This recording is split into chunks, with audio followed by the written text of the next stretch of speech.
కాలంలో చంద్రబాబు నాయుడు గారి పాలనలో మనం చూస్తూ ఉన్నది ఇది. మరోవైపున చూస్తే రాష్ట్రానికి సంబంధించిన అప్పులు కేవలం ఈ 9 నెలల కాలంలోనే రికార్డులు బద్దలు కొట్టేసి, బహుశా ఎప్పుడు కూడా ఏ ప్రభుత్వము కూడా ఈ స్థాయిలో అప్పులు చేసిన పరిస్థితులు బహుశా దాఖలాలు ఎప్పుడు కూడా లేవు. ఆ స్థాయిలో రికార్డులు బద్దలు కొట్టేశారు. 9 నెలల కాలంలోనే బడ్జెటరీ అప్పులే, అంటే with in the purview of FRBM పరిధిలోకి వచ్చే బడ్జెటరీ అప్పులు, అంటే public account and public debt అప్పులే అక్షరాల ఈ 9 నెలల కాలంలో 80,827 కోట్లు.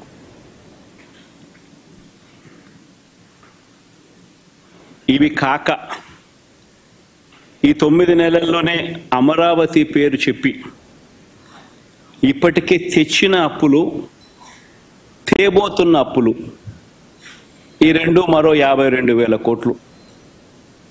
World bank and ADB, Asian development bank, world bank నుంచి 15,000 కోట్లు, KfW జర్మనీ నుంచి 5,000 కోట్లు, హుడ్కో నుంచి 11,000 కోట్లు, CRDA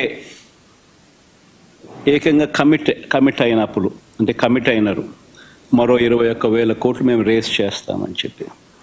సో చేసిన అప్పులు, చేయబోతా ఉన్న అప్పులు, రాజధాని పేరు చెప్పి మరో 52,000 కోట్లు.